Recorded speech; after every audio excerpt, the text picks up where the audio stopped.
Hello there. I am going to read you a poem, as I am wont to do.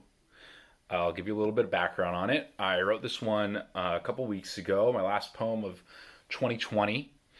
It really just came out of me in I was in it. I was on one, one of those really focused in moments, and I just, let it fall out of me. And I did it in pen and paper, which is something I never do. And it was I felt cathartic. It felt good, and I feel like it. I went back and I, made it something. I edited it, and it really felt so personal. It was one of those like nobody's gonna relate to this because it's just me. And that's what those things tend to get through. Those tend to be some of the best works of art when you feel that way. I've heard, I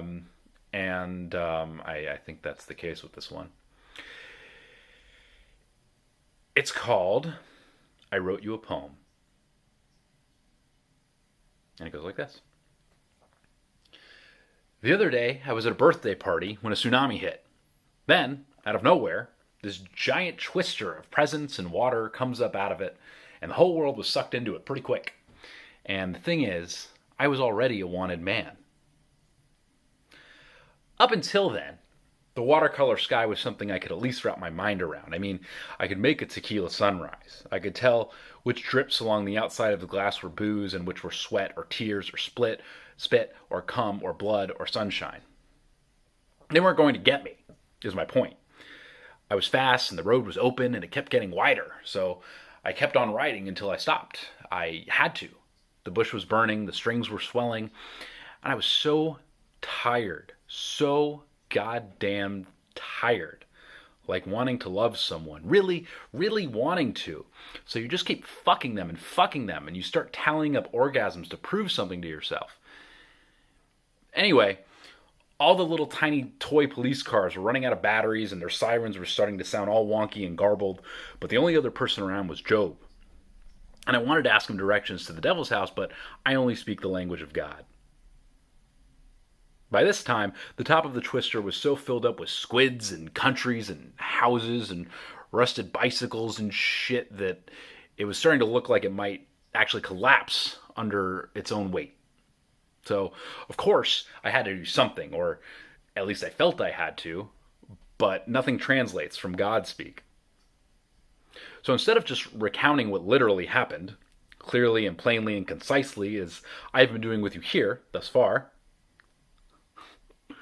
my first idea was to try to cram everything into these stupid, clumsy metaphors. And it was just pages and pages of absolute fucking garbage. Just absolute madman rambling nonsense. So I just had to scrap the whole fucking thing. Which brings me back to my story. The cops had surrounded me and their sirens were blaring and everything was red, blue, red, blue, red, blue. And on top of that, the great twister was starting to reverse itself, which either meant it was exploding or becoming a black hole. And there I was, still covered in you. So I didn't have anyone else to pretend to be. I didn't have any lies to hide behind. I didn't have anything to cover up my dick. I didn't have any euphemisms to use. I didn't have any metaphors to write. I didn't have any hints left to drop. I couldn't. I didn't want to. So instead of doing any of that, I wrote you a poem. And I forget if I ever gave it to you, or if I used your name, or who I wrote it for, or about. But I really wanted you to know that I had it framed. And I've learned to accept that I can never decide if you frame yours, so I just wanted to let you know that I framed mine, because telling you that is literally the only thing I've ever had the power to do. P.S. I love you, and you can always call me. Thanks for listening.